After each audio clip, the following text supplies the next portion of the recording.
हरियाणा के उप मुख्यमंत्री दुष्यंत चौटाला ने 10 जून को एक बड़ा बयान दे दिया है, जिसको लेकर यह कयास लगाया जा रहा है कि प्रदेश में भारतीय जनता पार्टी को एक बड़ा झटका लगने वाला है।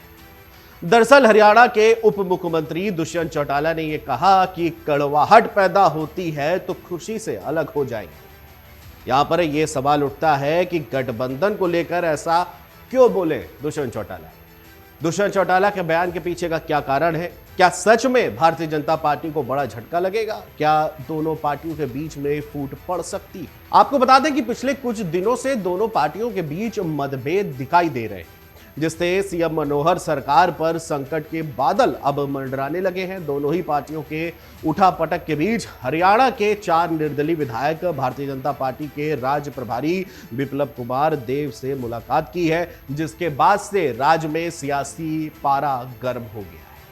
निर्दलीय विधायकों के मुलाकात के बाद बीजेपी हरियाणा में मनोहर सरकार को बचाने की कवायद में जुट गई है और इसके साथ ही बीजेपी अब जेजेपी के विकल्प की तैयारी पे जुटी हुई है। अब देखना यह है कि बीजेपी राज्य की खट्टर सरकार को बचाने में सफल हो पाएगी या फिर नहीं। जेजेपी और बीजेपी के लिए गठबंधन मजबूरी नहीं है।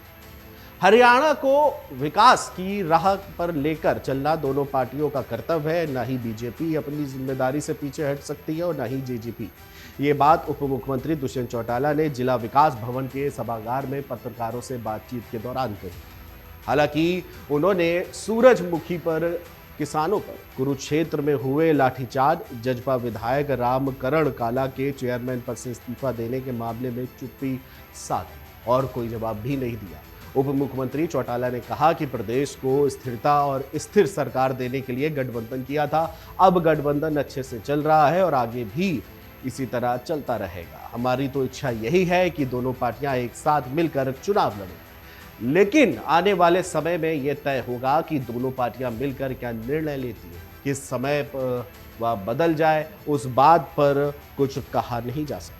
इसकी अभी घोषणा नहीं की जा सकती। फिलहाल दोनों पार्टियां एक साथ मिलकर प्रदेश में विकास कार्यों को बढ़ावा दे रही हैं। पहलवानों की बात करें तो उन्होंने कहा कि आप और हम क्या कर सकते हैं। पुलिस इस मामले में अपनी कार्रवाई लगातार कर रही है। पूर्व मुख्यमंत्री भूपेंद्र सिंह हुड्डा पर निशाना साधते हुए उन्होंने ये कहा कि हुड्डा के शासनकाल में किए गए कर्ज को कम किया गया है।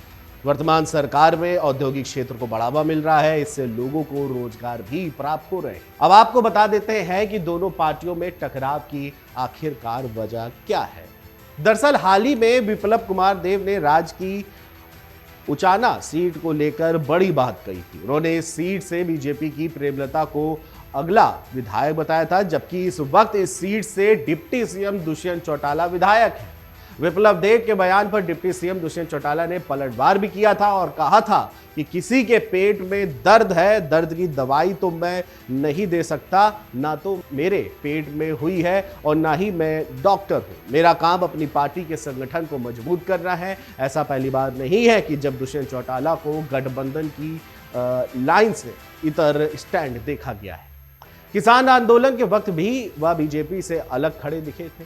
अब वह पहलवानों के धरना प्रदर्शन में भी बीजेपी से अलग दिखाई दे रहे। दुष्यंत चौटाला के बयान पर विप्लव देव ने जेजेपी पर निशाना साधा है। उन्होंने जेजेपी पर निशाना साधते हुए कहा कि अगर बीजेपी ने उन्हें समर्थन दिया है तो एहसान नहीं किया है, इसके बदले में जेजेपी को मंत्री पद भी दिया गया है। उन्होंने गठबंधन को लेकर के भी कहा कि अभी तक सरकार चल रही है। विप्लव देव ने कहा कि निर्दलीय विधायक भी हमें समर्थन दे रहे हैं। हमारे संपर्क में कई निर्दलीय विधायक हैं।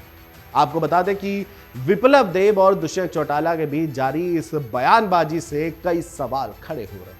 सबसे बड़ा सवाल यही है कि अगले यानी कि 2024 में होने वाले विधानसभा चुनाव में दोनों पार्टियां मिलकर चुनाव लड़ेंगी या फिर नहीं। चौटाला के एक बयान की बात करें तो वह कह चुके हैं कि बीजेपी के साथ ही चुनाव लड़ेंगे। उन्होंने कहा था कि भविष्य में क्या है, मैं भविष्यवाणी करने वाला ज्योतिषी नहीं हूं। चौटाला ने आगे कहा था कि क्या हमें अपने संगठन को 10 सीटों तक सीमित रखना है? बिल्कुल नहीं। क्या बीजेपी सिर्फ 40 सीटों पर सिमटने के लिए लड़ेगी? बिल्कुल नहीं। चौटाला ने कहा था कि दोनों पार्टियां 90 सीटों के लिए तैयारी कर रही हैं, जबकि दूसरी ओर बीजेपी राज्य प्रभारी विप्लव देव के बयानों से कुछ स्पष्ट नहीं हो रहा है। अब देखना है कि विधानसभा चुनाव में दोनों पार्टियां किस रणनीति के साथ उतरेंगी। अमर उजाला अब आपके टीवी पर भी। अपने स्मार्ट टीवी पर यूट्यूब पर सर्च करें अमर उजाला, चैनल सब्सक्राइब करें और देखें ताजा खबरें, वो भी HD क्वालिटी में। और हाँ, बेल आइकन दबाना ना भूलें ताकि हर खबर हो आपके घर। अमर उजाला, निष्पक्ष, निर्भीक, निरंतर।